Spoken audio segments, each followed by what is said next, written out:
selamat malam semuanya. Namo Buddhaya, Namo Amitofo, salam Indonesia maju. Kembali bersama saya Sunangsyu di sini dan kita akan menunjuk kepada satu pembahasan yang cukup menarik dengan Bapak Teguh Taslim. Ya, sudah mungkin sebagian sudah kenal beliau, tapi mungkin ada juga yang belum kenal beliau. Maka kesempatan pada hari ini kita akan berbincang-bincang dengan Bapak Teguh Taslim. Ya, yo. Iya, selamat malam semuanya. Dan kita tunggu kehadiran beliau, Bapak Teguh Taslim, yang akan bercerita tentang kisah hidupnya. Dalam 1 jam ke depan, jangan kemana-mana. Kalau 1 jam masih kurang, kita tambah 1 jam lagi. Iya. Sambil menanti kehadiran beliau ya, Bapak Teguh Taslim, semoga kita bisa melihat ya, apa sih yang namanya kehidupan ya. Oke, kita tunggu Bapak Teguh Taslim untuk bergabung bersama kita. Selamat malam Pak Indra. Apa kabar? Luar biasa. Aduh, ini adalah mentor-mentor saya yang hebat-hebat ya, Pak Indra. Nah, yang mau belajar meditasi malam ini bisa bergabung dengan Pak Indra ya di dalam apa namanya, meditasi jantung kembar MJK ya. Nah, bisa hubungin, cari nanti Pak Indra ya. Oke, dari Padang sampai kemana-mana semuanya, kita sudah kehadiran tamu kita Bapak Teguh Taslim ya. Agak susah ini pakai nomor-nomor angka. Halo semuanya, semoga semuanya berbahagia ya, sehat selalu ya. Meditasi on peace and prosperity ya. Iya, terima kasih Pak Indra. Pak Teguh sudah di-invite, bagaimana bisa di-add? Mudah-mudahan terhubung.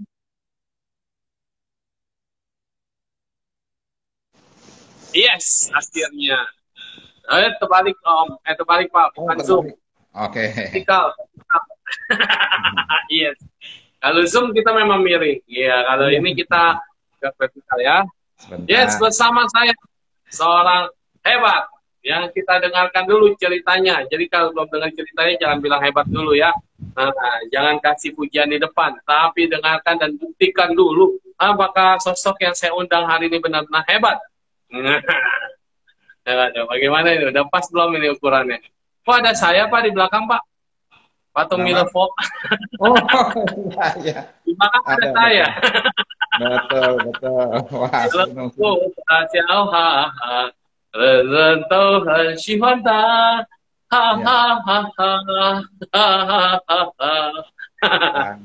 Gimana handphonenya goyang-goyang terus? Ini ya, lagi atur ini dulu suhu. Oke, itu. Ada, siap. Mantap Pak. Selamat malam Bapak Teguh Taslim. Amin. Langsung aja di 1 jam ke depan waktunya Bapak, dan saya hanya mengantar dan mengangkat Bapak untuk bisa dikenal banyak orang. Siapa sih sosok hebat ini? Terima kasih Kang En Sunangsyu. Amin. Terima kasih sekali lagi kesempatan yang sudah diberikan oleh Sunangsyu, juga waktunya. Teman-teman semuanya, terimalah salam damai. Maaf, di rumah suaranya jelas nggak ya? Yang di rumah teman-teman, suaranya Pak Teguh jelas nggak? Jelas? Bagaimana? Jelas? Oke. Jelas ya? Jelas ya, siap. Ya. Terimalah salam dalam dhamma saya, teman-teman semuanya. Omitofo. Omitofo. Teman-teman mungkin sebagian juga sudah ada yang kenal sama saya, teman-teman. Mungkin sudah ada yang kenal ya. Bagaimana? Senang bertemu dengan saya pada malam hari ini? Senang ya.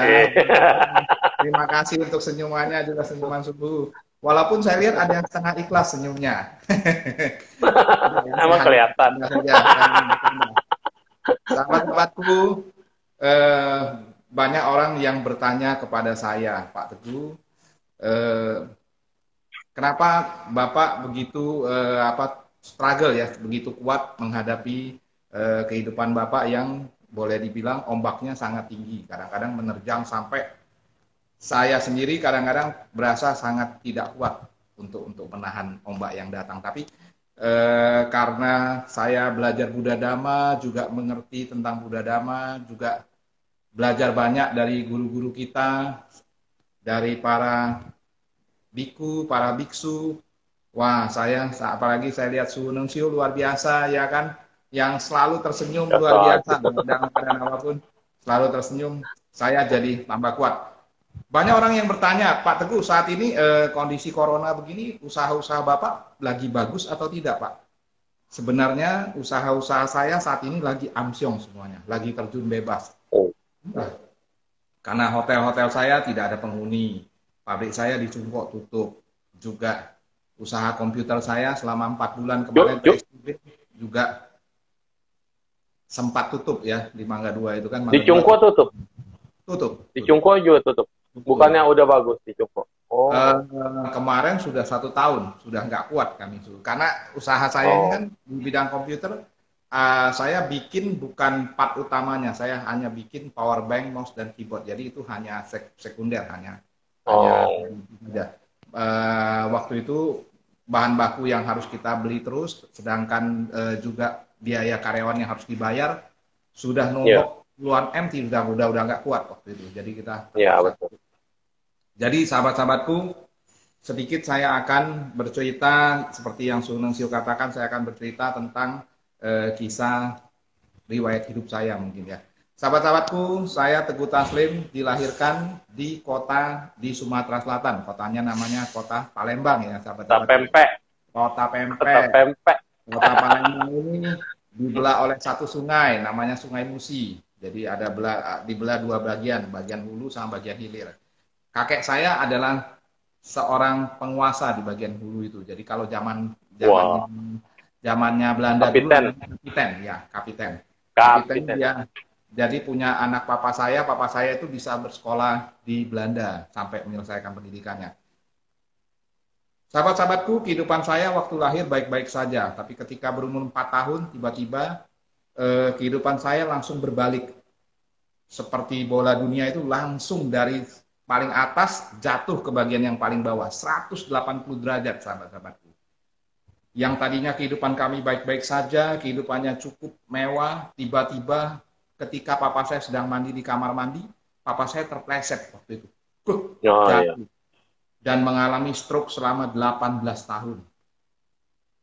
18 tahun di tempat tidur, tidak bisa apa-apa, hanya bisa balik ke kanan dan balik ke kiri saja. Ibu saya seorang diri, punya 11 orang anak. Bukan 1, 2, 3, atau 4 orang. 11 orang anak. Ibu saya terpaksa harus mengambil tanggung jawab keluarga. Dia harus membesarkan 11 orang anak, memberi makan 11 orang anak, dan merawat papa saya selama 18 tahun di tempat tidur. Setiap pagi mama saya bangun jam 4 pagi, dia bikin pempek, menyiapkan ikan-ikannya, dan pukul 6 pagi sudah memandikan anak-anaknya yang mau berangkat sekolah. Pukul 8 pagi anaknya sudah berangkat sekolah, saya baru berumur 4 tahun. Adik saya yang kecil, yang ke-11 baru berumur 2 tahun.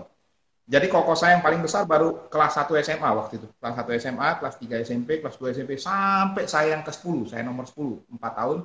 Dan adik saya yang ke-11 umur 2 tahun. Setelah berangkat ke sekolah, koko-koko dan cici saya, mama saya mulai membersihkan papa saya. Dari ujung rambut sampai ujung kaki dibersihkan. Yang saya paling kagum ketika mama saya membersihkan kotoran papa saya. Yang kalau kita tahu bersama baunya sampah, ini 10 kali lipat lebih bau daripada sampah. Kotoran orang tua sangat bau sekali. Mama saya dengan sukacita, tidak ada komplain sama sekali. Beliau tetap sukacita, kadang-kadang sambil bernyanyi. Saya masih ingat mama saya sering bernyanyi lagu Sei Sang Liu, dia nyanyi lagu-lagu Mandarin sambil bekerja. Membersihkan papa saya dan memandikan papa saya. Sudah selesai, mulai menyiapkan pempek lagi sampai pukul 2 siang. Pukul 2 siang becaknya datang, dia sudah menaikkan semua pempeknya ke becak, jualan dari mulai pukul 2 siang sampai pukul 10 malam setiap harinya. Berjualan pempek sampai pukul 10 malam. Waktu papa saya jatuh di kamar mandi, keluarga kami langsung jadi terbalik 180 derajat menjadi miskin. Karena mama saya waktu itu jual seluruh harta keluarga. Ada 3 rumah, ada mobil, ada perhiasan, semua dijual untuk biaya pengobatan papa saya. Harapan mama saya, papa saya bisa sembuh. Tapi ternyata papa saya tidak bisa sembuh. Karma buruknya tetap datang dan dia tidak bisa sembuh. Akibatnya seluruh harta keluarga habis, mama saya hanya bisa sewa rumah ukuran 5 kali 8 meter saja. Isinya 13 Dari orang. punya rumah 3, akhirnya sewa. Sewa sampai yang Sewa. 5 kali 8 saja. Dihuni oleh 13 orang. Bulan pertama, waktu mama saya menjual seluruh harta keluarga, waktu itu dibuat untuk biaya pengobatan, mama saya sampai tidak punya uang untuk beli beras. Jadi kami pernah sempat selama 2 tahun itu makan makanan yang biasa orang berikan kepada ternak, kepada kuda dan babi. Namanya bekatul, disaring. Dedek. Ya, Ya, dedek bekatul ya, dedek. Jadi buru itu diberikan kepada kami 11 bersaudara. Dan saya baru tahu ketika saya jadi relawan di Yayasan Buddha Suci, dokter-dokter berkata bahwa Itu sehat. iya, makanan sehat di dunia apa sih? Saya jawab bekatul. Saya jawab segala macam, ternyata bekatul yang paling di dunia, luar biasa. Ternyata mama saya selama 4 tahun dia memberikan kami makanan yang bergizi. Lewat 4 tahun kemudian sudah mampu beli beras, tapi kalau berasnya dimasak untuk 11 orang bersaudara tidak cukup, maka mama saya jadikan bubur yang sangat encer. Lauknya 1 Indomie dibagi 4. Satu anak kebagian 1/4 saja. 1 Indomie. Keluarga kami ya. 2 aja kurang. 1 dibagi 4. Iya, 1 dibagi 4, cuman kebagian 1/4. Jadi saking miskinnya mama saya pesan pada 11 orang anaknya. Anak-anakku kalau kalian ingin sekolah, pilihannya hanya 2 saja. Yang pertama cari sekolah gratis, yang kedua dapat beasiswa. Tidak ada pilihan ketiga, keempat, kelima, dan seterusnya. Jadi saking miskinnya keluarga saya waktu itu, saya waktu kecil bersekolah di sekolah madrasah pada 2 tahun. Kelas 3 saya pindah ke SD negeri, SMP di SMP negeri, dan SMA di SMA negeri juga. Karena waktu itu hanya sekolah negeri lah, dan sekolah madrasah yang tidak berbayar waktu itu. Jadi saya harus jalan 7-8 km untuk mencapai sekolah saya dengan sepatu yang bolong, karena sepatunya cuma dapat jatah 2 tahun sekali ganti. Jadi sepatu bolong tetap dipakai, waktu itu tetap berjuang. Sahabat-sahabatku, setiap pukul 10 malam mama saya kalau pulang jualan, kadang-kadang hujan lebat. Saya perhatikan itu, hujan lebat, sangat lebat sekali hujan. Badannya basah kuyup. Pulang dia masuk angin, muntah-muntah, dan dia minta cici saya kerokin. Setelah dikerokin merah sampai ke hitam-hitaman badannya, di belakang merah. Dia tidur, sebelum tidur masih sempat dia melihat anaknya satu persatu, dan besok pagi jam 4 dia tetap bangun. Tetap buat empek-empek. Demi 11 orang anaknya. Dia tidak pernah menyerah. Mama saya tidak pernah menyerah. Dengan keadaan Gak pernah nangis juga? Tidak pernah nangis. Nangis, tapi tidak di depan anak-anaknya. Ya. Ketika anak-anaknya dan masih tidur, ada rawat papa tiap hari. Iya. Setelah anak-anaknya sudah tidur, mama saya baru menangis waktu itu. Nah, saya saking susahnya waktu itu harus sekolah di sekolah negeri, waktu SMP juga harus cari uang sendiri, karena koko dan cici saya kalau SMP mulai cari uang sendiri. Mulai ngajar ke rumah-rumah tetangga. Saya mulai tawarin rumah-rumah tetangga saya. Karena beruntungnya kami 11 bersaudara diberi otak yang lebih encer, diberi kemampuan di dalam akademik lebih daripada keluarga yang lain, lebih dari teman-teman yang lain. Kemampuan akademik saya memang lebih bagus. Jadi saya mulai menawarkan diri ke tetangga-tetangga saya, datang ketok satu-satu rumah tetangga saya. Banyak yang nggak percaya kepada saya. Badan saya karena waktu itu kecil sekali dan hitam. Jadi orang-orang nggak percaya. Sampai ada rumah satu tante, dia mempercayakan saya untuk mendampingi 3 anaknya. Pertama kali dia nggak percaya, dia bilang, badan kamu kecil banget, Teguh. Dia ngomong bahasa Palembang, badan kau tuh kecil nian. Kecil nian. Yo, apa? Iya, jangan-jangan awak yang diajar. Cuman no. Iya. Wah, saya tidak mau kalah, Saya bilang, tante, begini saja. Zaman itu belum zaman trial kan. Saya bilang, kita trial dulu aja 1 bulan. Kalau ketiga anak tante tidak ada perkembangan di bidang akademik, gratis saja. Tantenya begitu dengar gratis. Oke, namanya gratis, ibu-ibu kalau dengar gratis, wah senang ya. Jadi langsung saja dimulai bulan pertama. Bulan pertama anak ini kalau anak-anak ketiga anak tante ini biasanya kalau ulangan dapat telur bebek. Saya masih ingat yang paling kecil ini menirukan gurunya. Dia bilang, kok guru saya di sekolah ngomong, nih telur bebek, bawa pulang katanya.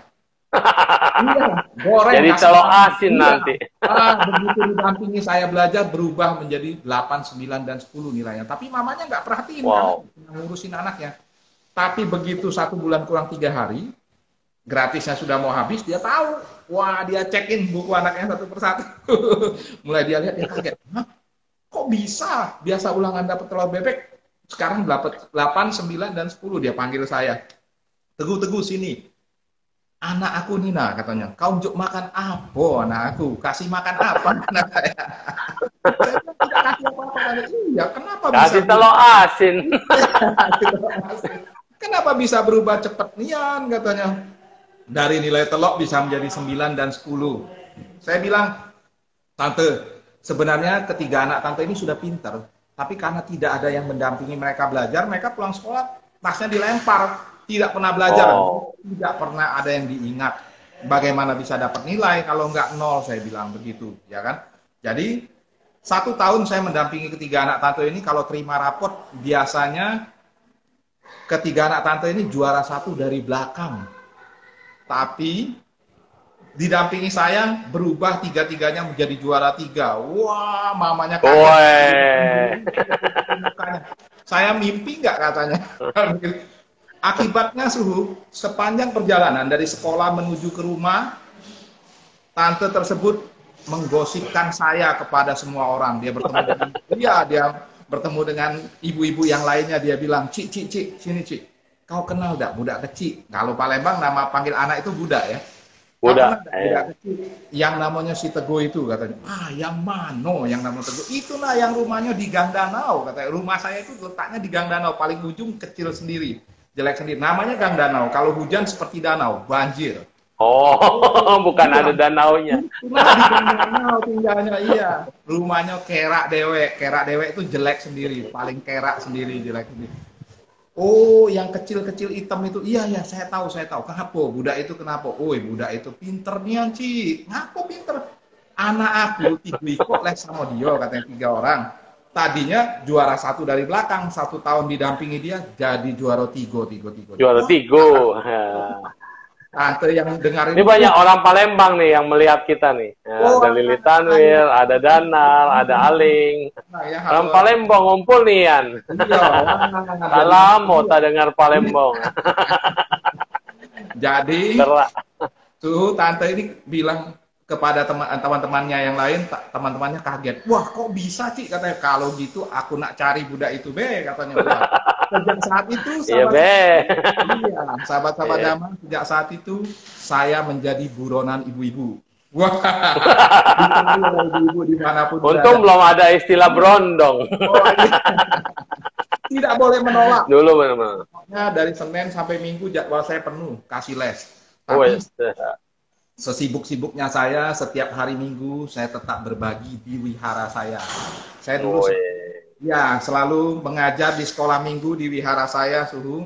Jadi dari jam 10 sampai jam 12 siang saya tetap hari Minggu mengajar sekolah minggu di wihara saya. Jadi sahabat-sahabat saya, teman-teman saya yang tidak punya uang, yang lahir di keluarga yang kurang beruntung, boleh dapat materi yang sama, boleh bawa PR, boleh saya bantu di dalam mengerjakan PR mereka, saya tetap coaching juga, tetap dampingi mereka dalam mengerjakan PR. Jadi tetap saya berbagi, walaupun saya tidak punya uang, saya bagi pakai tenaga. Jadi, coaching zaman dulu itu, coaching zaman old. Sekarang baru istilahnya coaching kan baru zaman sekarang. Dulu udah jadi coaching. Iya, zaman dulu coachingnya seperti itu. Jadi kalau saya mengajar sekolah minggu, saya tekniknya tidak mengajar teori. Jadi saya melatih teman-teman saya sendiri atau orang-orang yang datang pada saya mengajak mereka mengerjakan sendiri sebenarnya supaya mereka bisa. Saya hanya menuntun mereka. Itu namanya coaching, ya kan? Saya menuntun mereka. Bukan betul. Kalau saya yang mengerjakan, saya yang menyelesaikan, next time mereka tidak bisa menyelesaikan. Jadi saya hanya menuntun mereka. Wihara saya Jalan Semeru tuh di Lorong Gedong wiharanya. Sekarang sudah jadi wihara yang besar sekali. Besar nian. Nian sudah di Jalan Semeru. Belakangnya mau dibangun lagi komplek luas sekali. Iya, sekarang mau bangun komplek di Air Batu katanya, apa namanya? Waduh. Semua di situ. Luar biasa. Luar biasa. Saya kemarin terakhir ke Palembang, Pusdiklat Mahayana juga lagi bangun ya Suhu ya, lagi bangun Suhu Kangsan, iya. Iya. Dekat Bandaro Bandaro, iya. Bandara dekat Bandara. Iya, saya bertemu dengan itu Pak Tomingsen waktu itu diantar lihat-lihat. Waduh, pembangunannya bagus sekali di sana. Tomingsen hari ini nggak tahu hadir nggak ya Pak Tomingsen ya, Pak Tomingsen. Oh ya. Itu iya. Jadi Suhu lulus SMP, SMA, saya tetap bersekolah di sekolah negeri. Tidak disangka setiap kali sekolah saya kan selalu berusaha mendapatkan yang terbaik. Karena kalau tidak dapat yang terbaik, tidak gratis sekolahnya. Jadi tidak ada pilihan, dapatkan yang terbaik. Saya mendapatkan kesempatan untuk berkuliah di 2 universitas terbaik di Indonesia, di Jogja dan di Solo. Kuliah 2 tempat, Suhu. Pertama kali datang, iya saya daftar yang di Jogja dulu. Yang di Jogja itu saya dapat zaman saya namanya PMDK. PMDK itu tanpa tes masuk perguruan tinggi negeri. Kalau sekarang undangan, ya kan, undangan. Nah, sama seperti PMDK. Tidak usah tes dan tidak bayar, itu gratis. Tapi begitu saya sampai di sana, cari nama saya nggak ada Suhu pertama kali. Wah, dicari nama saya. Saya waktu itu saking nggak punya duitnya, ikut jadi kenek truk duren. Sampai ke Jogja, ngantar duren, ya dari Palembang. Duren Palembang kan terkenal duren. Kirim sampai ke Jawa, saya jadi keneknya. Sampai di sana cari-cari namanya nggak ada. Wah, saya telepon kepala sekolah saya kebetulan saya selalu beruntung. Dari SD, SMP, SMA sama kepala sekolah diangkat anak angkat selalu. Jadi seperti anak sendiri sudah panggil dia papa waktu itu, panggil Abah namanya orang Palembang. Iya, Bang. Gimana, Bang? Nama saya nggak ada nih. Wah, sebentar dia bilang, dia cekin. Coba pergi lagi lihat, masih tidak ada juga Suhu. Akhirnya saya pulang ke Palembang, nangis. Dia marah, waktu itu dia kasih saya ongkos, suruh kembali lagi. Saya cek lagi, nama saya masih nggak ada di sana. Apa saya salah? Saya cari semua nggak ada. Dia bilang, kamu tunggu 2 jam, nanti kembali lagi. Saya telepon lagi kan, kepala sekolah saya. Dia bilang, tunggu 2 jam, nanti saya akan telepon kamu. Begitu saya ditelepon Suhu, dia bilang, sekarang kembali. Kalau nggak ada, nggak usah panggil saya Abah lagi. Saya datang, wah benar-benar ada Suhu namanya. Ternyata kepala sekolah saya ini adalah keponakan daripada rektor universitas di Habis dibilangnya Wong Cino ini, Wong Cino. Itu namanya jalinan jodoh baik ya Suhu ya. Namanya jalinan. Orang bilang Kuijin, Dewa Penolong. Makanya mama saya dari kecil dia selalu pesan kepada 11 orang anaknya. Dia bilang, anak-anakku jangan lupa selalu berbagi. Apapun yang dapat kita bagikan. Walaupun kita tidak punya uang, bagi tenaga, bagi penghiburan, bagi semangat, bagi pendampingan. Dan juga jalin jodoh baik sama semua orang. Jadi berteman sama semua orang, jalin jodoh baik.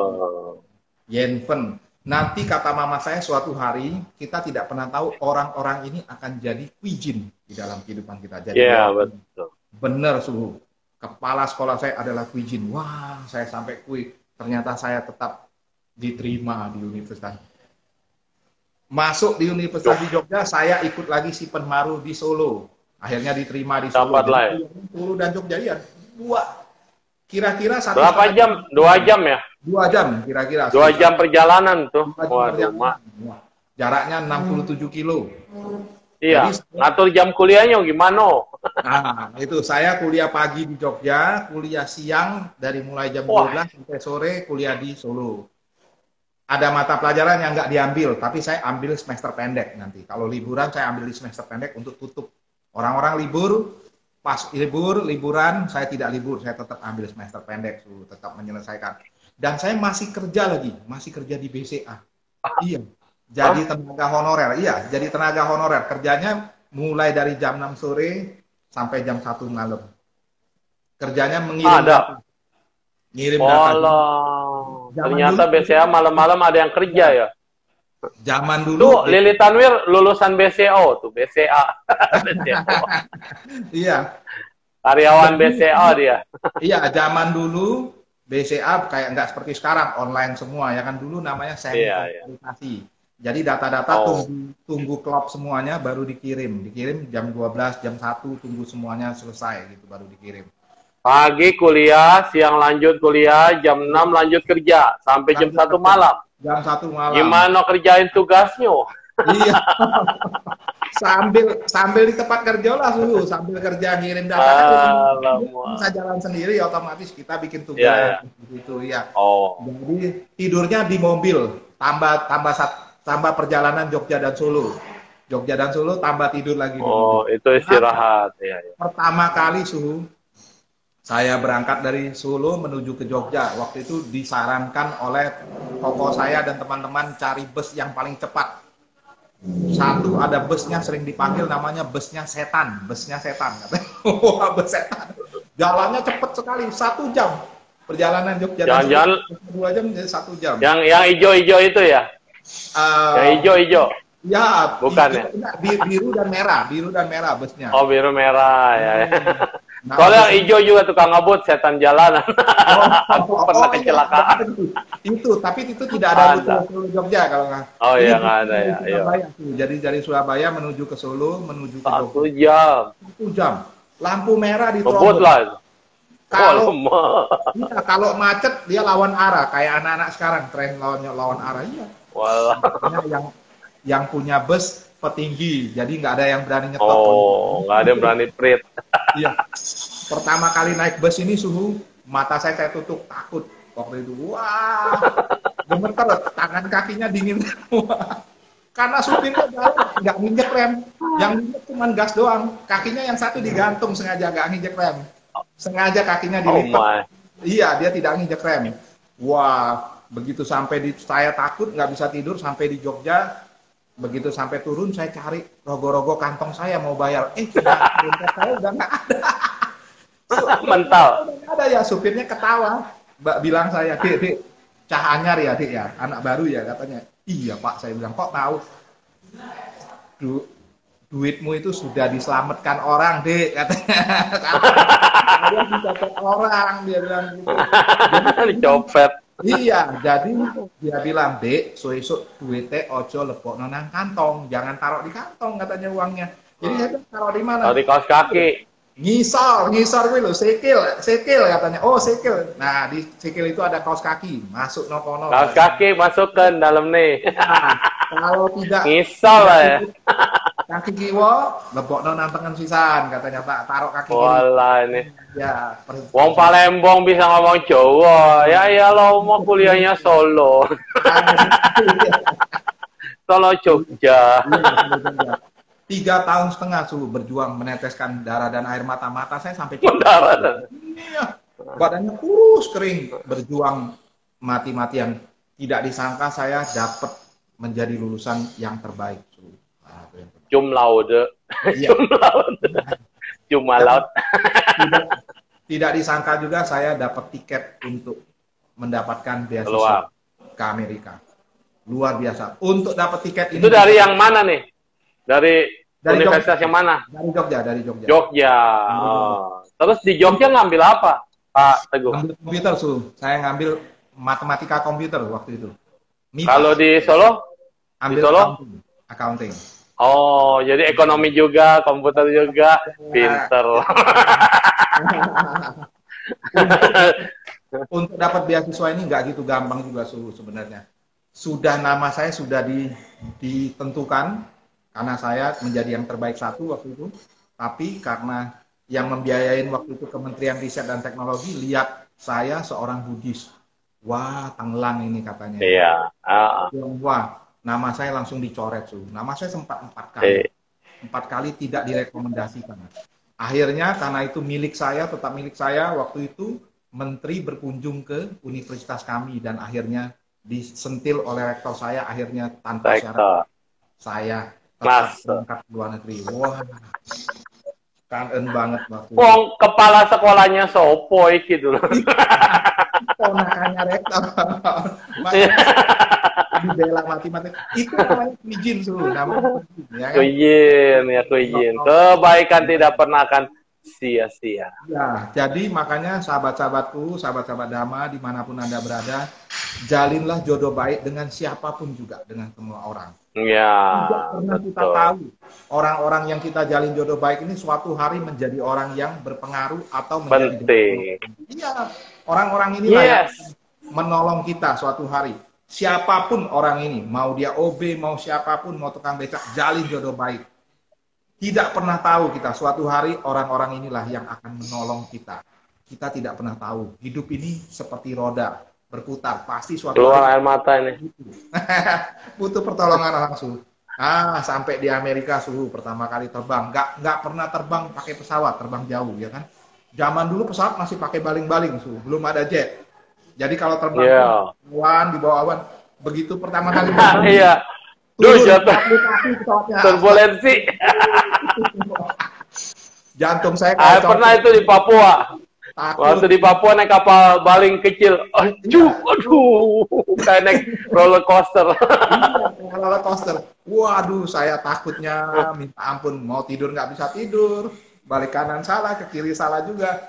Akhirnya setelah nahan 20 jam lebih, sampai juga di Amerika Serikat. Pertama kali nyampe di sana kayak orang hilang, nggak punya saudara, nggak kenal siapa-siapa, ya kan di sana. Nggak ada saudara, nggak ada sanak, nggak ada family, bahkan teman, seperti orang hilang. Tiap hari diem saja.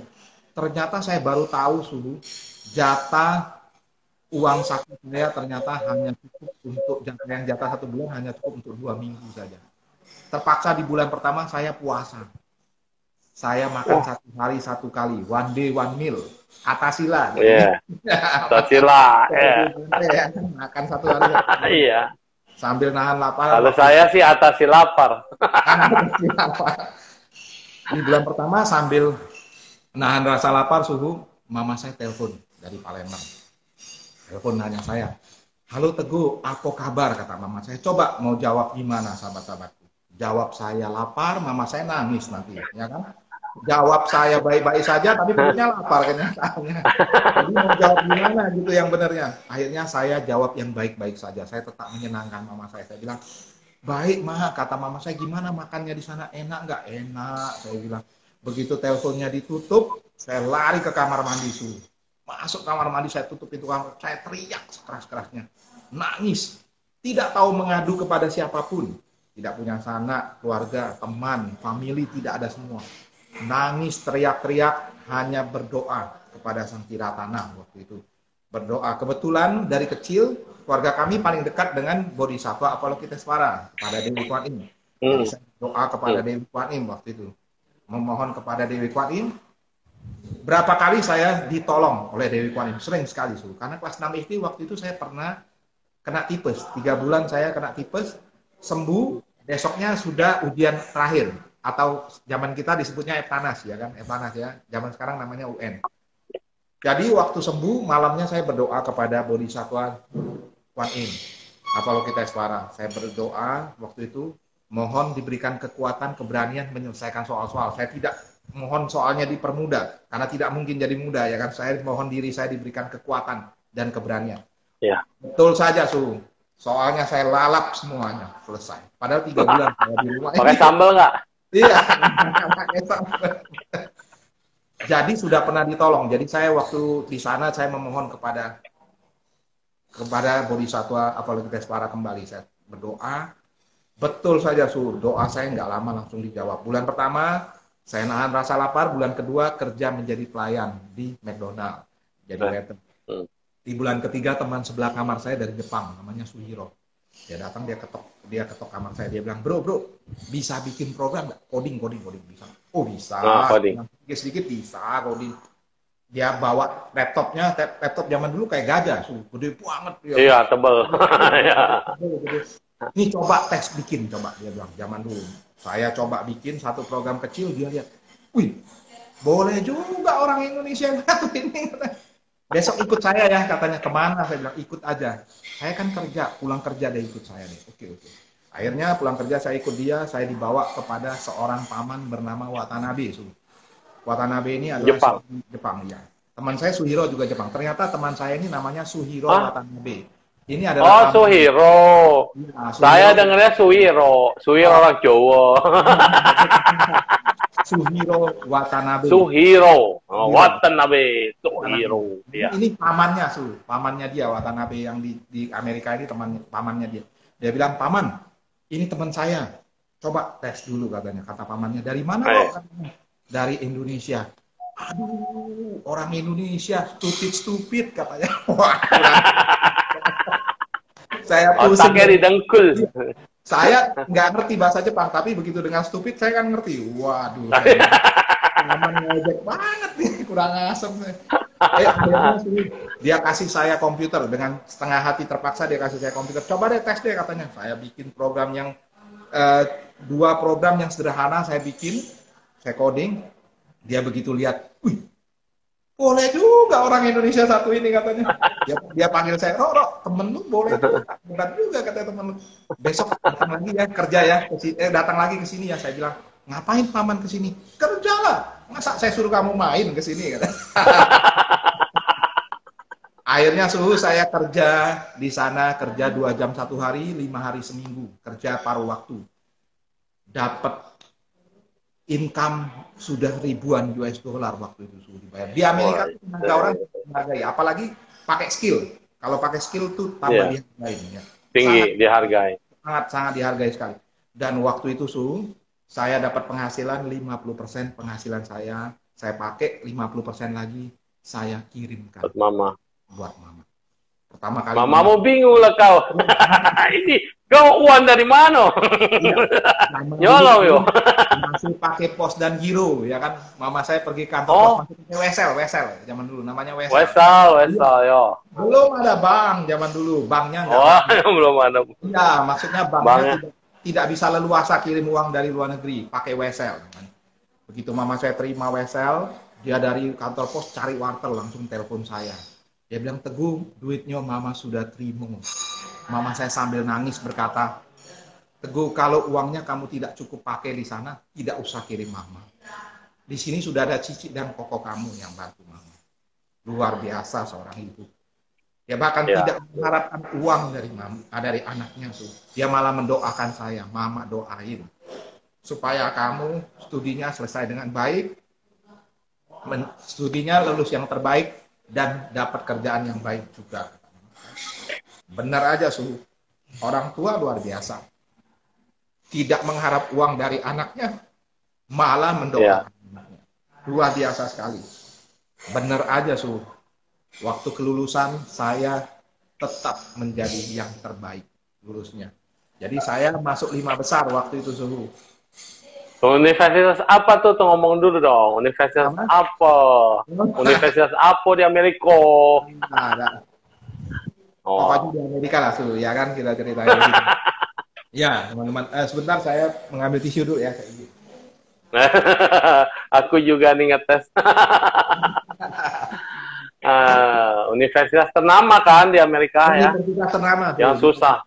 Di kota Boston. Pokoknya yang susah masuk.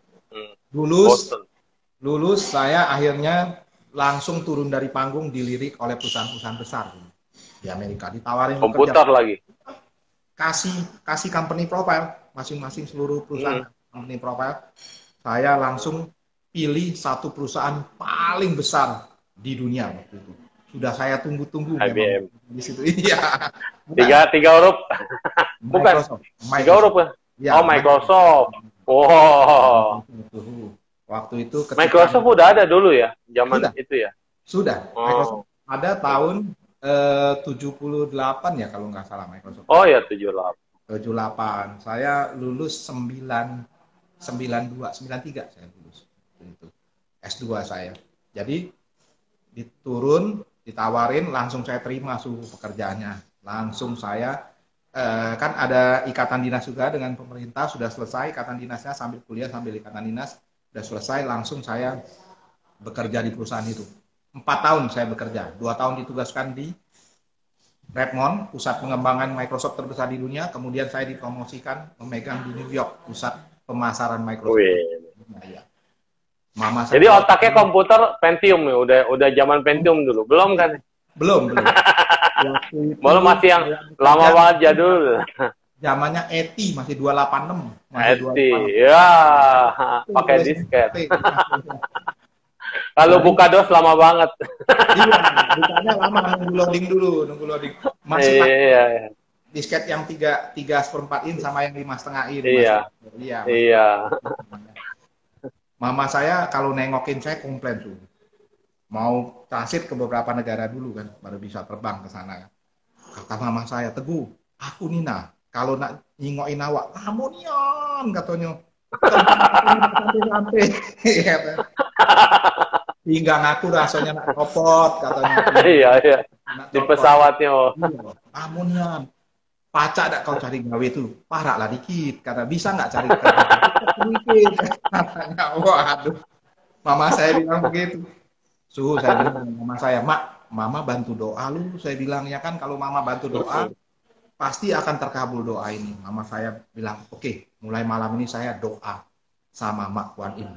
Saya mau doa untuk supaya kamu mendapatkan pekerjaan yang dekat dengan mama.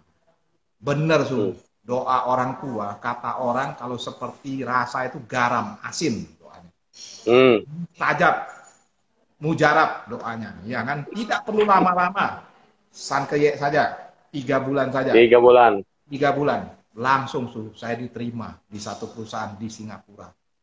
Jadi doa orang tua sangat. Jadi dekat banget Palembang, tinggal naik kapal, berenang aja. Singapura terbang cuma 1,5 jam saja, Iya, Palembang. Nah, makanya saya sangat percaya kata guru kita Masa Cheng. Saya sangat percaya ada 2 hal di dunia ini yang tidak boleh ditunda lagi. Yang pertama adalah bakti kepada kedua orang tua, yang kedua adalah berbuat kebajikan. Jadi kalau kita mau sukses dalam kehidupan kita mau jadi orang besar, kita mau menjadi orang yang sukses, harus berbakti, harus uhau kepada orang tua, ya kan? Kalau kita tidak berbakti kepada kedua orang tua, bagaimana mau menjadi orang yang sukses? Saya baca biografi semua orang sukses di dunia, orang-orang besar, semua orang-orang ini berbakti pada orang tuanya. Jadi untuk sukses itu perlu uhau kepada orang tua, perlu berbakti kepada kedua orang tua dan banyak berbuat kebajikan. Tidak boleh ditunda lagi. Ini 2 hal ini sudah kata Master tidak boleh ditunda lagi, ya kan? Jadi tidak usah ini sahabat-sahabat. Andes yang di Jepang bukan ya, Andes? Nah, dia juga orang Tangerang, kuliah di Jepang ya kalau nggak salah Andes. Namanya Andrea. Iya. Nggak pulang-pulang dia. Dari kuliah sampai sekarang mau nggak pulang. Belum pulang ya.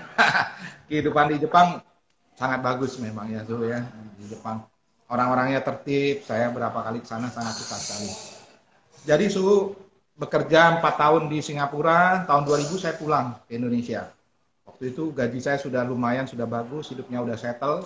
Tapi saya pulang, saya memulai hal yang baru. Jadi sahabat-sahabat Dhamma, saya cuma ingin sharing kepada Anda semuanya. Dengan seluruh kerendahan hati saya menyatakan bahwa hidup manusia ini tidak ada yang bisa kekal. Tidak ada yang bisa berada di atas terus. Tidak ada yang kata orang berada di zona aman, itu tidak ada kata-kata itu. Jadi manusia itu hidupnya selalu bergelombang. Kalau air ada pasang, ada surut, itu pasti ya kan. Ada siang, ada malam, pasti hidup kita akan berubah. Kadang-kadang bisa di atas, kadang bisa pindah ke tengah, kadang bisa jatuh ke bagian yang paling bawah. Jadi sahabat-sahabat Dhamma, saya setelah mengetahui hal tersebut, saya tinggalkan zona nyaman saya. Tahun 2000 saya pulang ke Indonesia, mulai usaha dari nol. Mulai usaha dari nol sampai 2002, 2003 usahanya melesat sekali. Kembali lagi jalinan jodoh baik. Wijin. Sangat penting sekali. Teman-teman saya dari kecil selalu mereka cari saya kalau belajar. Saya selalu sharing kepada mereka. Kadang ulangan masih ada yang mau nyontek, saya tetap kasih saja. Tapi saya harapkan, saya bilang kepada teman-teman yang nyontek, nanti kalau next time harus belajar. Jangan nyontek melulu. Tapi besi sama emas tidak mungkin tertukar, Kalau saya dapat 100, mereka dapat 75, dapat 80. Ya, udah lumayan. Sudah happy sekali. Sudah tidak usah udah dapat nilai bagus ya kan. Jadi iya, tapi kalau saya dulu kalau nyontekin orang, yang nyontek nilainya lebih tinggi dari saya, kurang asem. Itu lebih oke lagi, lebih bagus lagi. Oke lagi ya, lebih berbagi. Jadi saya sudah buktikan bahwa kalau kita berbagi itu sebenarnya saat kita berbagi kita sedang menolong diri kita sendiri, bukan orang lain yang sedang ditolong. Ketika kita berbagi, kita berbuat kebajikan, sahabat-sahabat Dhamma, sebenarnya bukan orang lain yang diuntungkan, tapi diri kita sendirilah yang paling diuntungkan. Kita sedang menolong diri kita sendiri, sahabat-sahabat Dhamma. Itu yang harus Anda yakini dan Anda harus percayai. Dan ini sudah saya buktikan. Ketika tahun 2000 saya mau mulai, saya kontak teman-teman saya yang di Amerika dulu yang suka nyontek sama saya, suka belajar didampingin saya, suka mereka bertanya kepada saya. Akhirnya sahabat-sahabat saya ini undang saya sudah datang ke Amerika. Sudah lama saya nggak balik kan, udah 4 tahun kerja di sana, sudah diundang kembali, dibayari pesawat tiket pesawat. Datang kembali turun di sana, pertama kali turun, pramugarinya stop semua penumpang, nggak boleh turun. Saya kira pesawatnya ada penjahat ini mungkin. Iya, kenapa-napa. Penumpang stop, nggak boleh turun. Dia tanya pada semua penumpang. Who is Mr. Teguh Taslim? Katanya. Siapa Teguh Taslim? Saya udah takut. Waduh. Yes, I am. Saya bilang, saya tunjuk tinggi-tinggi. Sini, come here, katanya. Saya diundang ke depan dan dia tunjukkan di bawah. Teman Anda sudah menunggu Anda di bawah. Oh, VIP. Ternyata sahabat-sahabat Red carpet. Itu dijemput pakai mobil panjang, pintunya 6. Rolls Royce. Ternyata sahabat-sahabat damai, salah satu teman saya sudah menjadi pejabat di sana, menjadi kepala Balai Lelang Nasional di seluruh Amerika. Wih, lelang lagi, lukisan mahal. Iya. Dan menteri ya. Teman saya inilah yang menjadi kuijin kepada saya. Dia membawa saya keliling ke Amerika melihat pusat-pusat komputer di sana dan pusat-pusat pelelangan komputer. Di Amerika tuh komputer cuma pakai 3 tahun dan dibuang. Nilai bukunya dibuang. Jadi dibuang. Iya. Karena upgrade terus terlalu cepat. Iya. Ya upgrade. Nggak kepake. Jadi akhirnya saya ikut lelang dan selalu menang lelang karena kepala balai lelangnya teman sendiri, Openg. Jadi komputer bekas masuk ke Indonesia supaya ke Taslim. Indonesia. Terus saya sempat jualin loh. Tahun 2000. Komputer bekas. Sampai 2000. Iya tahun 2000 betul. Saya sukses suhu. 2007 saya bangkrut waktu itu suhu. Wah. Bangkrut. Jatuh. 2007 jatuh. Waktu itu saya nggak ada krisis kan 2007 nggak ada apa-apa. Nggak, saya ditipu orang tuh, jatuhnya ditipu. Oh, ditipu, yo. Punya hutang puluhan miliar waktu itu. Saya jatuh, waktu saya jatuh saya sempat 3 bulan waktu itu, 6 bulan saya di dalam kamar, nggak mau makan. Yalah, puluhan miliar, 1 miliar aja kayak apa? Frustasi waktu itu. Karena berasa selama ini saya melakukan apapun sukses, kok ini bisa gagal?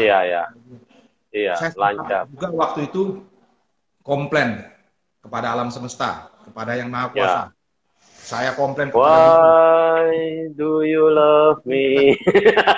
Ada Mak Kuan Im komplain. Mak kok nggak sayang saya? Saya bilang, wah, apa yang ngomongnya begitu? Komplain. Pak, istri saya, lu nggak boleh komplain. Apalagi sama Buddha, sama Kuan Im, tidak sama Mak Kuan Im. Nggak boleh komplain. Istri saya setiap hari datang dan peluk saya. Dia sediakan makanan, tapi saya makan 1 suap, 2 suap saja. Dia bisikin saya. Dia bilang, Dad, dulu tahun 2000 kamu pulang ke Indonesia tidak punya apa. Kalau sekarang tidak punya apa, pun apa? Iya, mantap. Iya. Kakmat. Betul. Dulu nggak pulang, nggak bawa apa-apa, nggak punya apa-apa. Sekarang kalau nggak punya apa. Masalahnya sekarang punya utang, Bo.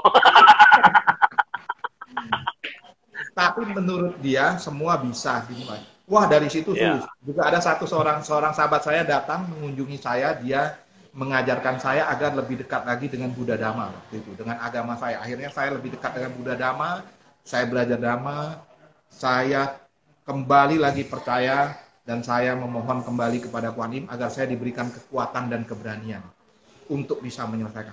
Cuma 6 bulan aja, nggak perlu lama-lama. Bangkit. Ini kita kedatangan Bami Acen dari Glodok ini, orang Palembang juga, Deki Liv. Satu marga sama Kota Slim. Semangat dia. Tuh harga itu orang tuamu dengerin nih Kota Taslim. Dia benar sekarang bantu total dengan tulus, bantu mamanya. Sama si Deki, luar biasa story-nya dia.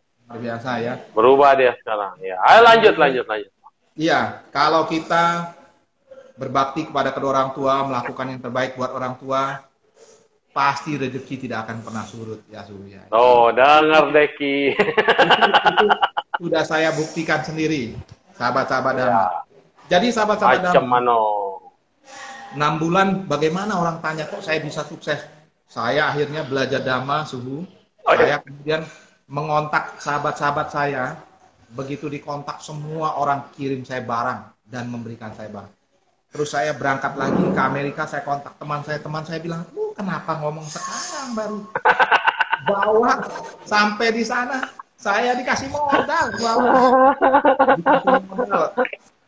menang lelang tidak usah bayar, dibayarin dulu. Wah, akhirnya berlipat-lipat 6 bulan aja selesai tuh. Semuanya selesai. Saya bangkit kembali sampai ini corona saat ini kembali lagi ini. Tapi saya dan istri sudah pernah mengalami gelombang-gelombang ini, jadi istri saya sudah bilang, saya yakin dan percaya yang paling penting kita tetap berbakti kepada kedua orang tua, percaya pada Buddha Dhamma, dan selalu melakukan kebajikan. Apapun yang terjadi, kalau kita melakukan kebajikan, pasti dia akan berbuah, ya kan? Kun, fayakun. Terjadilah. Jadi, suhu sahabat-sahabat Dhamma, banyak orang yang tanya pada saya, "Pak, kenapa saya umur 60, 65, 68, 70 tahun? Ada yang 50 tahun, kok belum sukses loh Pak dalam kehidupan saya?" Bapak bilang sukses itu adalah hak semua orang.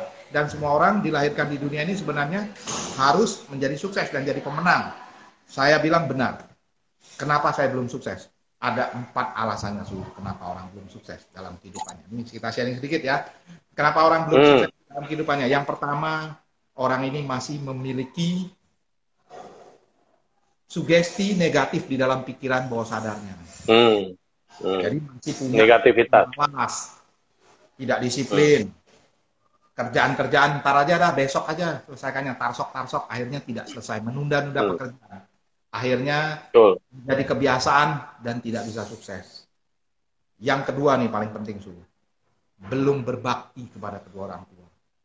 Kalau tidak berbakti, tidak akan hidup bisa lancar dan sukses. Makanya kalau kita lihat orang Jawa, kenapa orang Jawa sangat restu orang tua itu sangat penting sekali. Mereka. Betul. Dalam upacara, dalam apapun restu orang tua sangat penting. Karena apa? Karena Buddha sendiri sudah mengatakan bahwa di rumah kita ada 2 orang bodhisattva, Yolyangke Pusa, yang harus kita hormati dan kita agungkan juga, harus kita berbakti kepada dia. 2 orang ini adalah ayah dan ibu kita. Makanya kalau kita lihat ya Namo Buddhaya. Nah itu kan Mo itu Mama. Buddha, Dhamma, ya Arya artinya Sangga, ya kan? Jadi sebelum kita menghormati Buddha, Dhamma, dan Sangga, hormatilah orang tuamu. Iya, Sang Buddha sendiri juga udah bilang begitu. Kalau kita belum hormat kepada orang tua kita, mau hormat kepada Buddha juga tidak berguna, tidak ada gunanya. Jadi hormatlah kepada kedua orang tua kita dulu. Itu penting, sahabat-sahabat Dhamma. Percayalah kepada luar biasa. Kalau orang belum berbakti kepada kedua orang tua, gimana mau sukses? Ini faktor kedua. Nah, faktor yang ketiga, belum karma baiknya belum berbuah.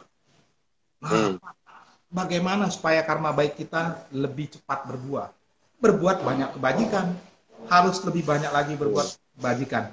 Nah, suatu hari saya waktu terbang waktu itu ke luar negeri, saya bertemu dengan seorang Lao Pengyo, teman lama, seorang profesor.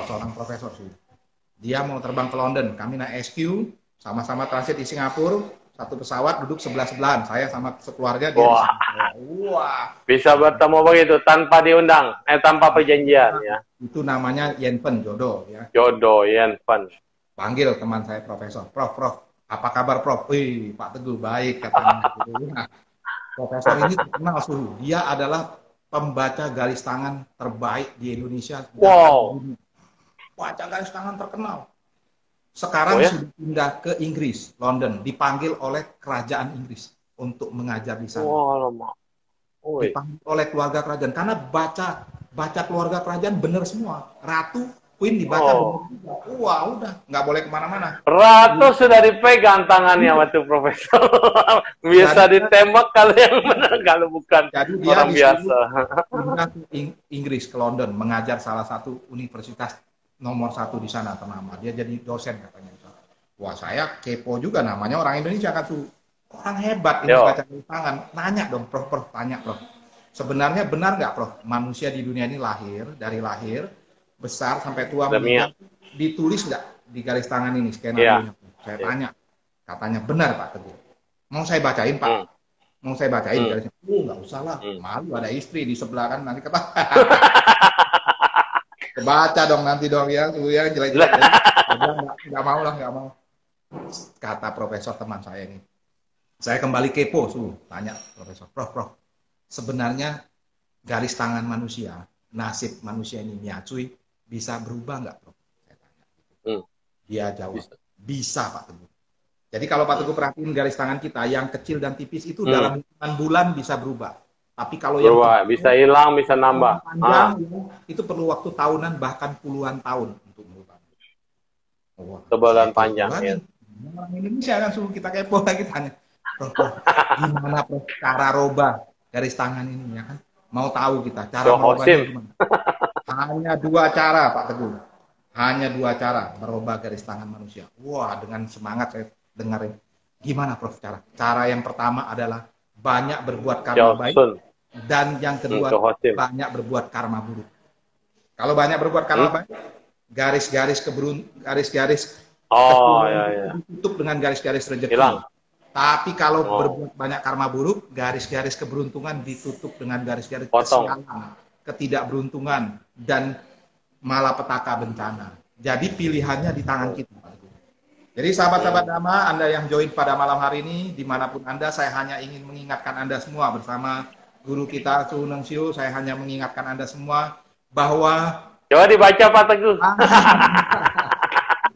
Bahwa Anda mau banyak berbuat karma baik atau karma buruk, pilihannya semuanya di tangan Anda semuanya. Ya Su, ya betul tidak Su? Ada pilihannya di tangan Anda. Tapi betul, dulu ini tangan saya rumit, sekarang sudah jelas banget. Dulu rumit banget di sininya, banyak banget garis-garisnya, banyak benar. Sekarang sudah lembut banyak. Tangan baby. Ada M tuh, bisa miliar. Bisa. Kalau lihat saya punya lebih duit orang. Wah, ketutup. Wah, jelas banget tuh. Iya. Iya, jelas bener, udah. Iya. Muka apa tangan hoki. Nampar orang mampus. Jadi Suhu, saya hanya ingin mengingatkan semua teman-teman kita, Suhu, sahabat-sahabat kita, bahwa banyaklah berbuat karma baik jika Anda ingin garis tangan yang baik berubah ya. Ingin perubahan yang baik, banyak berbuat karma baik. Karena karma baik yang kita lakukan di dalam kehidupan sekarang 70% menentukan apapun yang akan kita dapatkan. Jadi buah karma dari masa lalu sebenarnya hanya 30% saja mempengaruhi ya Suhu ya, benar nggak Suhu? Betul. Yo, betul kali. Ya. Jadi sahabat-sahabat Dhamma, bedakan antara takdir dan nasib. Banyak orang yang salah persepsi nih antara takdir dan nasib. Ya, takdir dan nasib. Teguh Taslim dilahirkan di Palembang menjadi anak kedua orang tua saya, itu namanya takdir. Tidak bisa dirubah. Ya. Tapi nasib, Teguh Taslim kecil, susah, belajar, berdoa, dan juga berbagi, berdoa, dan berusaha, akhirnya menjadi orang yang sukses. Itu namanya nasib. Ming sama Yin. Ya. Ming Yin. Suatu hari ada seorang karyawan saya datang dari Jawa Tengah, dari Pati. Saya tanya dia, Mas, kenapa mau bekerja di perusahaan saya? Dia bilang, Pak, saya ingin merubah nasib. Berarti nasib bisa dirubah. Berubah, ya, yes, right. Jadi, sahabat-sahabat Dhamma, yakin dan percayalah bahwa ketika Anda ingin merubah nasib, maka banyaklah berbuat karma baik tanpa henti-hentinya. Jadi yang ketiga, banyak kebajikan. Karma baik belum berbuah. Yang keempat, yang terakhir. Orang sudah berbakti, sudah punya sugesti yang bagus, sudah disiplin, sudah banyak berbuat kebaikan, tapi masih belum sukses juga. Banyak orang tanya saya, Pak, kenapa saya belum sukses? Ini yang keempat yang menentukan. Hidupnya belum sesuai dengan sila. Peraturan moral. Kemoralan. Sudah berbuat baik, tapi ngomongnya masih kebun binatang. Marah karyawan, masih kebun binatang bahasanya. Ya. Masih suka gosipin sahabat-sahabatnya, menjelek-jelekkan orang lain, ngomongin orang yang tidak baik, ya kan? Fitnah apalagi. Jadi sahabat-sahabatku, kalau hidup kita belum sesuai dengan sila, bagaimana kita mau menjadi orang yang sukses? upayakan hidup kita sesuai dengan sila. Ya, Su, ya benar nggak, Su? Luar biasa. Emang pembicara persis 1 jam. Pas. Jadi ada 4 sahabat-sahabat Dhamma. Thank you. Sahabat-sahabat Dhamma. Oh, udah di setting. Iya. Su, saya boleh tambahkan satu sedikit lagi, Su? Boleh tambahkan? Boleh. Saya udah bisa nembus 1 jam. Saya udah bisa lewat. Iya, boleh. Silakan. Sahabat-sahabat Dhamma, banyak orang yang tanya kepada saya, Pak, Mama Bapak itu punya 11 anak, apa sih resepnya? Bisa sukses semua. Belajar sama bola, sepak bola. Jadi sahabat-sahabat Dhamma, sebenarnya ada satu rahasia yang dilakukan mama saya tidak sengaja. Mama saya melakukannya tidak sengaja, tapi ini kata Pak Adi W. Gunawan, Bapak Hipnoterapi Indonesia. Ya, betul. Itu yang penting. Benar-benar. Luar biasa. Sahabat-sahabat Dhamma, setiap hari mama saya jualan dari pukul 2 sampai pukul 10 malam. Ketika dia pulang ke rumah, sahabat-sahabat Dhamma, dia mandi setelah membersihkan badannya dan juga membersihkan peralatan jualannya, dia lantas melihat anaknya satu persatu yang masih tertidur. Ya. Tertidur. Mama saya tidak tahu mau mengadu kepada siapapun, Su. Dia peluk anaknya satu persatu. Saat itulah mama saya curhat kepada anaknya, berdoa dan menangis.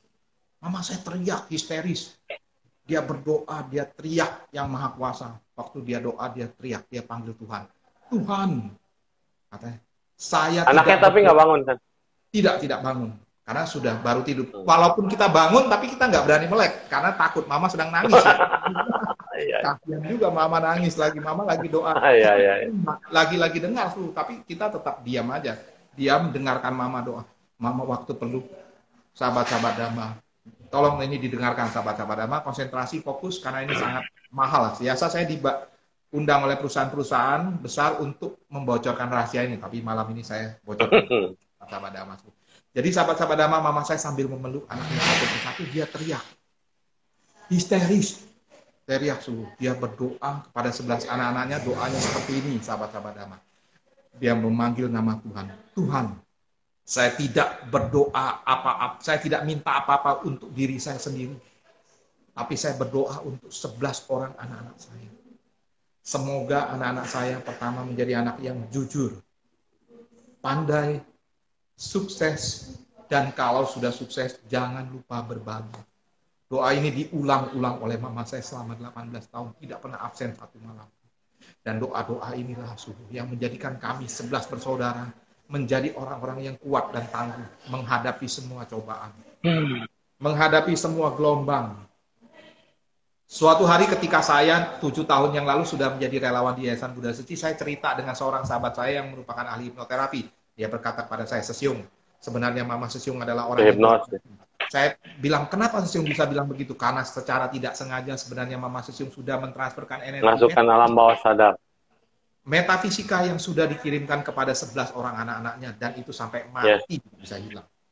Saya nggak percaya, saya waktu malam momen Imlek, mama saya sudah meninggal waktu itu, saya bertanya kepada koko saya, habis makan malam bersama malam Imlek, saya tanya koko saya nomor 6. Kebetulan saya paling dekat dengan koko saya tanya, Koko, waktu kecil, mama berdoa untuk kita 11 bersaudara. Sebenarnya koko ada dengar nggak, Koko, doanya itu? Saya mau tahu kan, Koko saya bilang, Teguh, mama sudah menangis, berteriak, manalah mungkin saya tidak dengarkan doa-doanya.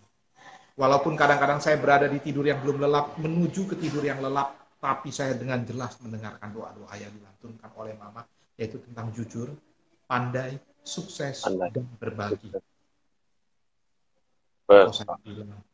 Saya kembali bertanya, Koko, waktu mama berdoa, apa yang ada di dalam hati Koko waktu itu? Koko saya berkata, Teguh, kamu mau tahu apa yang saya rasakan saat mama berdoa? Di dalam hati saya bersumpah, apapun yang terjadi, saya akan menjadi orang yang jujur, pandai, dan sukses. Kalau sudah sukses, berbagi.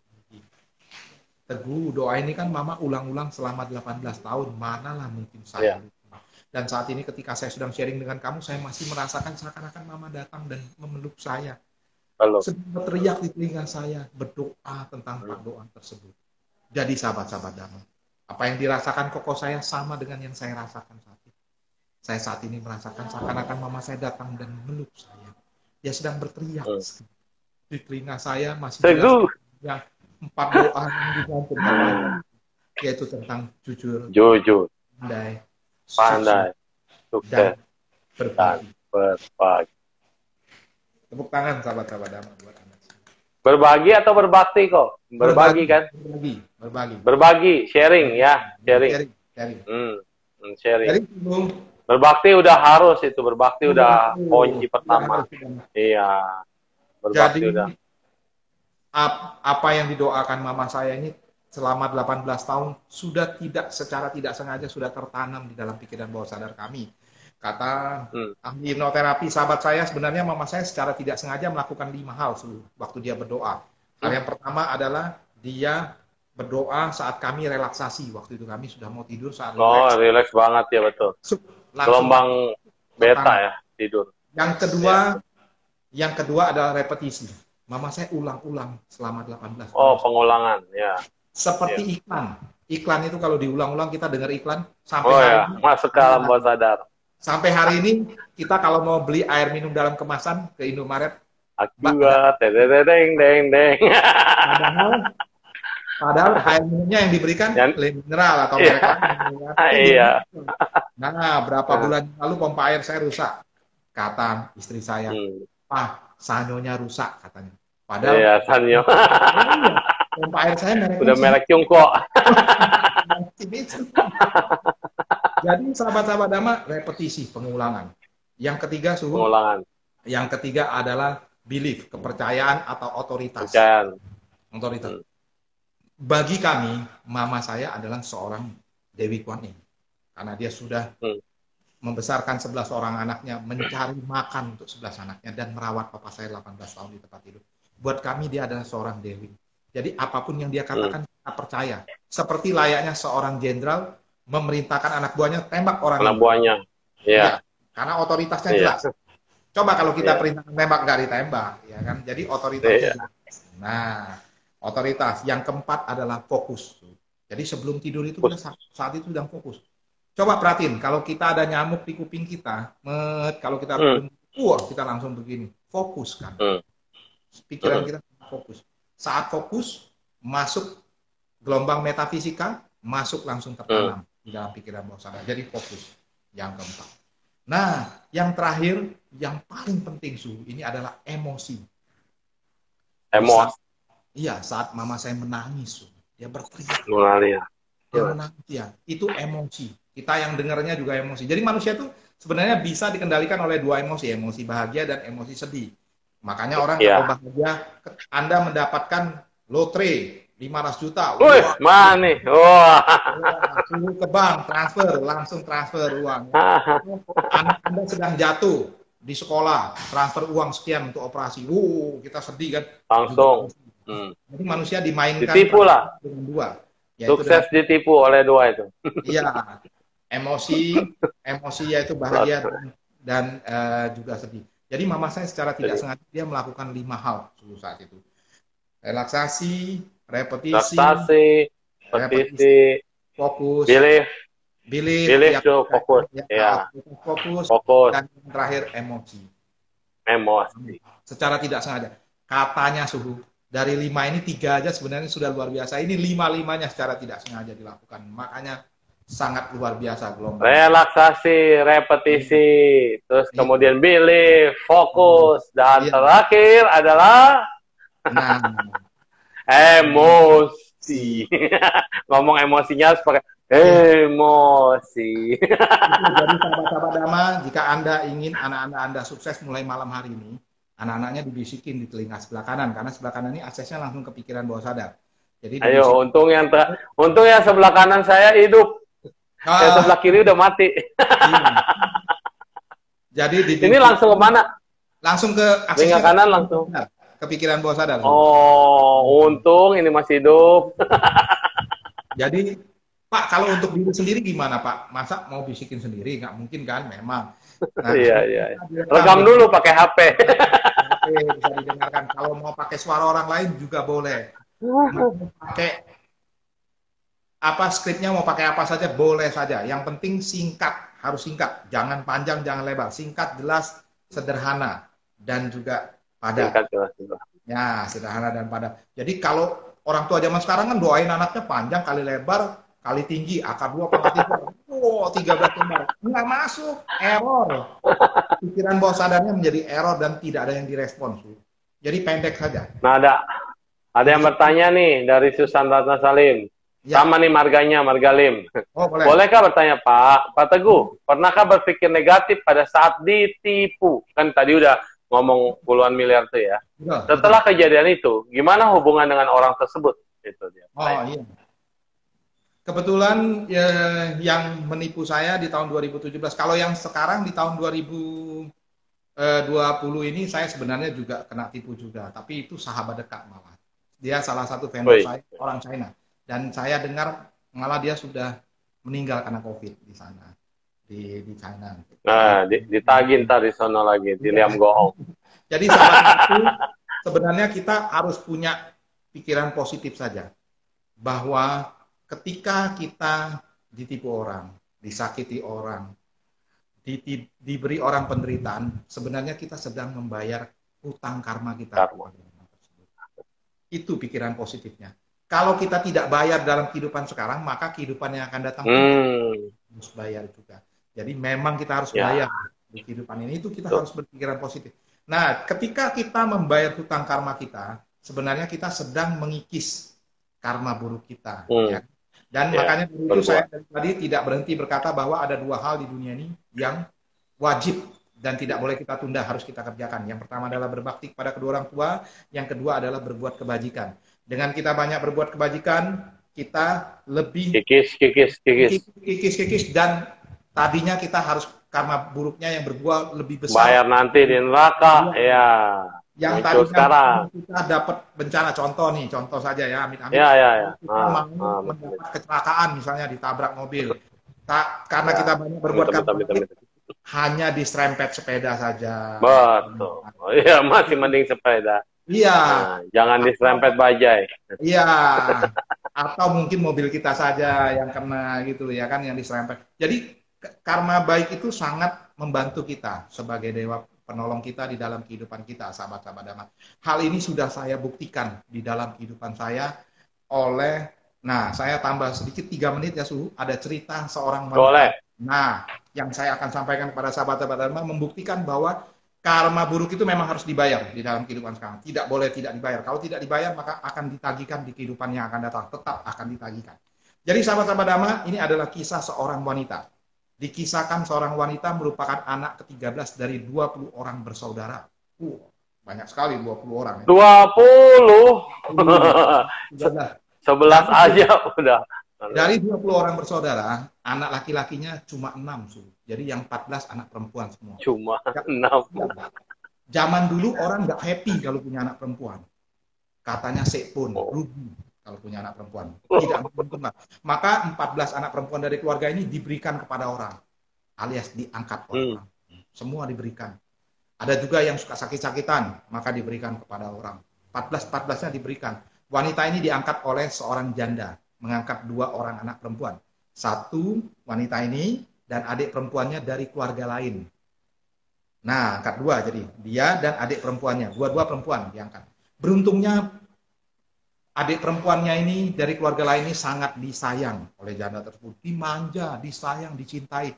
Tapi tidak dengan wanita ini, sahabat-sahabat Dhamma. Wanita ini dari kecil dipukul, disiksa, dan dibenci sama janda ini. Dipukul. Waktu berumur 6 tahun dia goreng tahu. Tahunya dibalik, tahunya pecah 2, maka janda ini ambil ciduk besinya itu beserta minyak panasnya dipukulkan ke jamsinya. Dipukul. Sampai meninggal, wanita ini punya bekas hitam bentuk ciduk di punggungnya. Iya, jamsi ya. Tombak. Ya, bentuk besi begitu, pakai minyak panas dipukul waktu itu. Wah, luar biasa. 16 tahun wanita ini dipukul, disiksa, dan disuruh bekerja oleh janda tersebut. Umur 16 tahun dijodohkan dengan seorang laki-laki yang berumur 32 tahun atau lebih tua 16 tahun daripada wanita. 2 kalinya ya. Ya, pertama kali dijodohkan nggak mau dia.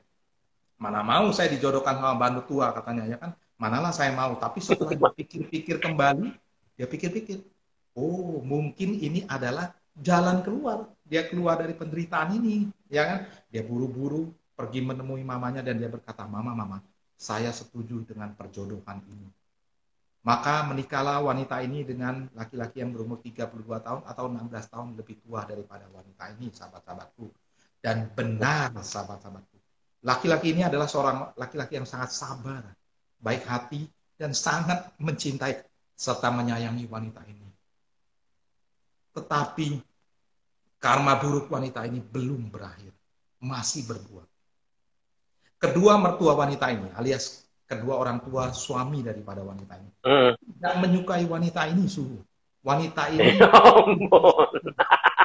kembali wanita keluar ini, dari kandang macan, keluar dari mulut buaya masuk ke mulut harimau, kata orang.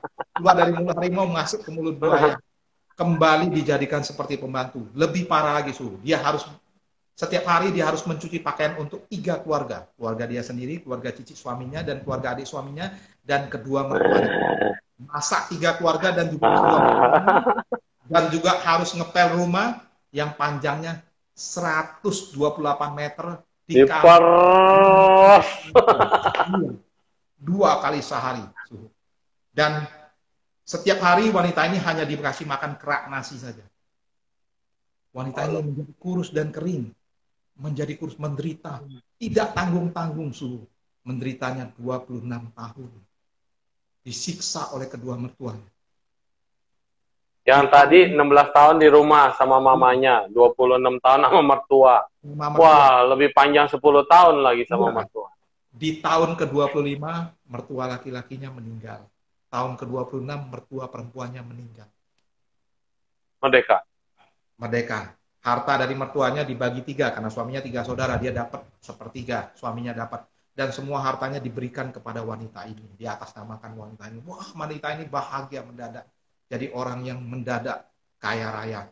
Gaji suaminya yang begitu besar semuanya diberikan kepada wanita ini. Wah, wanita ini menjadi bahagia, punya anak-anak sangat berbakti pada wanita ini. Wanita ini sangat bahagia, sangat hidupnya sangat bahagia sekali. Punya anak, punya suami yang sangat baik dan sabar. Tapi karma buruknya masih belum selesai.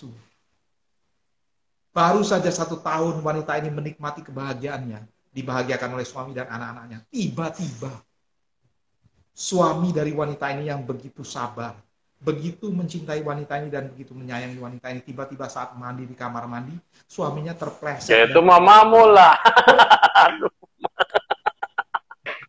Wanita ini, sahabat-sahabat Dhamma, dia punya anak ke-10 dari wanita ini adalah Bapak Tegu Taslim. Lemah.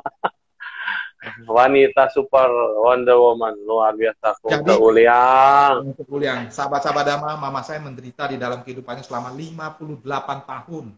Disiksa mertuanya, disiksa mamanya, disiksa kedua mertuanya, dan kemudian 18 tahun harus membesarkan kami 11 bersaudara, mencari nafkah untuk kami, dan merawat papa saya selama 18 tahun. 58 tahun. Suatu hari, mama saya tidak pernah cerita. Dari kecil kami tidak pernah cerita. Ketika suatu hari kami dengar ceritanya dari kuku dan ii saya. Suatu hari malam Imlek, waktu makan bersama, mama saya duduk di tengah, mama saya waktu itu masih hidup. Koko saya sebelah kanan mama saya, koko saya bertanya kepada mama saya, Mama, ketika papa jatuh di kamar mandi, papa waktu itu berumur 52 tahun. Mama baru umur 36 tahun saja, karena selisih 16 tahun. Ya kan? Mama masih cantik, waktu itu masih muda, 36 tahun. Kenapa mama mengirimkan papa ke panti kawin lagi dan mengirimkan kami 11 bersaudara ke panti asuhan, dan mama menikah kembali. Tapi mama dengan gagah berani malah menghadapi tantangan dan cobaan yang datang pada mama. Mama saya jawab, sahabat-sahabat. Mama saya menjawab, anak-anakku, bisa saja saya waktu itu mengirimkan kalian 11 bersaudara ke panti asuhan dan mengirimkan papa ke panti jompo dan saya menikah kembali. Tapi bisa tidak kalian jamin, garansi saya akan mendapatkan suami yang sebaik dan sesabar ayah kamu. Dan mendapatkan 11 orang anak yang berbakti seperti itu. Mama saya sambil menjawab dan menepuk meja. Dia berkata, iya. Dia menepuk meja, dia berkata, anak-anakku, karma buruk yang harusnya datang kepada saya di dalam kehidupan ini. Kalau saya tidak bayar di kehidupan ini, di kehidupan yang akan datang pun harus saya bayar juga. Kata mama saya. Mama saya sambil bayar lunas. Saya bayar lunas semua karma buruk saya di kehidupan ini. Bukan mas kawin doang dibayar lunas. Semua karma buruk saya bayar lunas. Jangan-jangan ini emang awal kita suara ya. Memang betul ya Kuan Yin saya. Karena kan cerita Kuan Yin juga semua begitu. Disiksa oleh orang tua sendiri, kakak kandung sendiri, diperlakukan tidak baik selama puluhan tahun ya. Betul. Bodhisattva Chengtan Soyote Putan. Ya, di akhir hayat mama saya ketika dia berada di rumah sakit, kami 11 bersaudara berlutut di depan dia. Dia masih sempat berpesan kepada kami 11 bersaudara. Dia berpesan bahwa anak-anakku, percayalah bahwa di dunia ini tidak ada jalan yang tidak ada ujungnya. Semua jalan ada ujungnya. 58 tahun saya menunggu penderitaan saya berakhir dalam kehidupan saya. Di umur 58 tahun, saya mendapatkan kebahagiaan. 12 tahun, mama saya meninggal di umur 70. 12 tahun dibahagiakan oleh 11 orang anaknya, diajak pergi berkeliling dunia. 12 tahun ya? 12 tahun. Mama saya bilang, anak-anakku, 58 tahun bayar utang. 12 tahun happy-nya doang, 12 tahun. Mama saya bilang, 12 tahun kalian membahagiakan saya, sudah menghapus 58 tahun penderitaan. 58 tahun.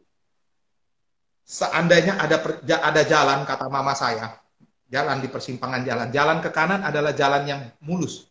Jalan yang ke kiri adalah jalan yang berlobang dan berliku. Belum tentu jalan yang mulus ini jalan yang menghantarkan kita ke tempat yang baik.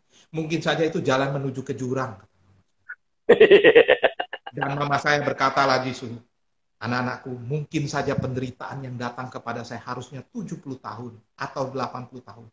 Tetapi berkurang. Tuhan sudah mendiskonnya sebanyak 12 tahun. Saya masih bisa mendapatkan kebahagiaan, dibahagiakan oleh kalian.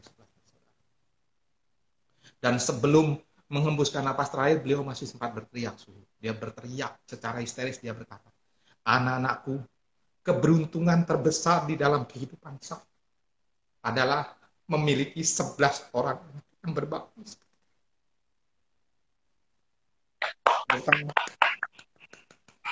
Luar biasa, ini adalah cerita yang paling indah sebelum malam Imlek tiba. Bagi kita yang masih punya masalah dengan orang tua, dendam kesumat dengan orang tua, hubungan tidak baik dengan orang tua, mohon rekaman ini nanti akan saya putar dan akan save di YouTube. Kasihlah tonton orang tuanya. Semoga orang tuanya bisa menjalin hubungan yang baik lagi dengan anak-anak atau dengan mantunya. Karena kadang-kadang kita anggap aja broadcast gitu kan, kita anggap broadcast. Jadi biar mereka nonton sendiri, nganalisa sendiri, dan semoga di malam Imlek keajaiban akan terjadi di keluarga Anda yang sedang bermasalah. Dan terima kasih, semoga semuanya memperoleh kedamaian. Ya, boleh. Masih dapat ekstra bonus. Kata mama saya itu benar-benar terbukti. Jadi 3 hari sebelum mama saya meninggal, koko saya yang nomor 2 itu jaga mama saya. Dan ada seorang cici ini indigo. Dia lewat di depan kamar mama saya di VIP, waktu itu dia lewat, dia stop, dia berhenti, dia lihat mama saya, dan dia tanya pada koko saya yang nomor 2. Dia bilang, koko, itu mamanya ya kok ya? Iya. Wah, mama Anda adalah seorang yang luar biasa. Kenapa luar biasa? Ya Tuhan. Harusnya dia menderita selama 70 tahun. Tetapi karma baiknya sudah mendiskon dia sebanyak 12 tahun. Dia masih bisa dibahagiakan oleh Allah. Cincinya tuh nggak tahu dan nggak kenal. Ya, nggak tahu ceritanya dan nggak kenal. Tidak tahu ceritanya dan tidak kenal. Koko saya setelah mama meninggal dia baru bercerita. Jadi sahabat-sahabatku, ini adalah bukti nyata bahwa ketika kita berbuat baik, kita luar biasa. Terjadilah. Ketika kita berbuat baik, ketika kita menghadapi tantangan dan cobaan yang datang di dalam kehidupan kita dengan gagah berani, ketika semua tantangan dan cobaan itu sudah berakhir, kebahagiaan pasti menjadi milik kita. Tepuk tangan buat Anda semuanya, sahabat-sahabat. Marilah kita mendoakan. Ya, di akhir sharing ini saya hanya ingin mengingatkan Anda semuanya, sahabat-sahabatku.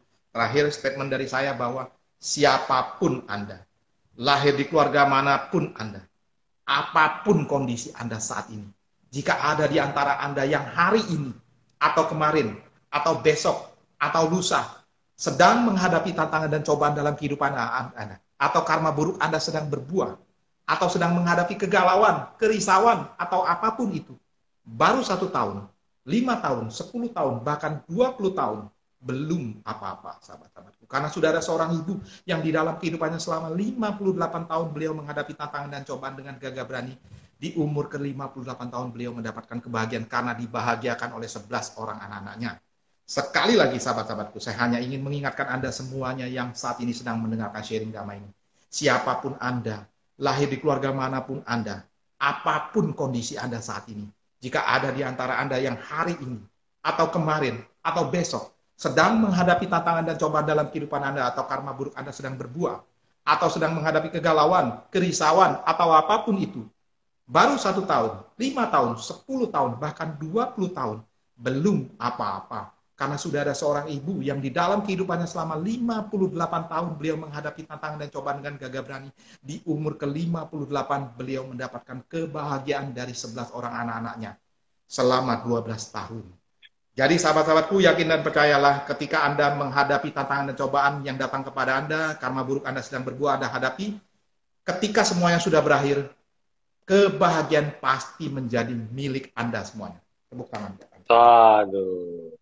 Semoga Mama dari Pak Teguh Taslim juga yang sedang berbahagia di surga sana selalu memperoleh kebahagiaannya dengan sempurna. Karena jasa baiknya beliau, sehingga anak-anaknya menjadi berhasil, menjadi motivator bagi semua orang, dan merubah hidup dan pola pikir setiap manusia yang ada tentang penderitaan. Karena Anda sudah menunjukkan sebagai bodhisatwa yang luar biasa, mampu menanggung semua penderitaan dengan sempurna, melawannya dengan kebaikan dan segala macam doa.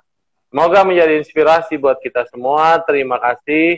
Sabe sata bawantu sukitata, semoga semuanya berbahagia. Sarwa satwa bawantu sukitata, semoga semua berbahagia. Amin. Tafo. Amin. Tafo. Thank you Pak Teguh, semangat Indonesia maju, dan ingat pesan terakhir, Anda belum apa-apa. Teruslah banyak berbuat baik dan berbaktilah, dan sambutlah Imlek dengan ceria. Tahun kebo, tahun kerja. Jadi kerja, kerja, dan kerja. Terima kasih. Terima kasih, Su. Kanan.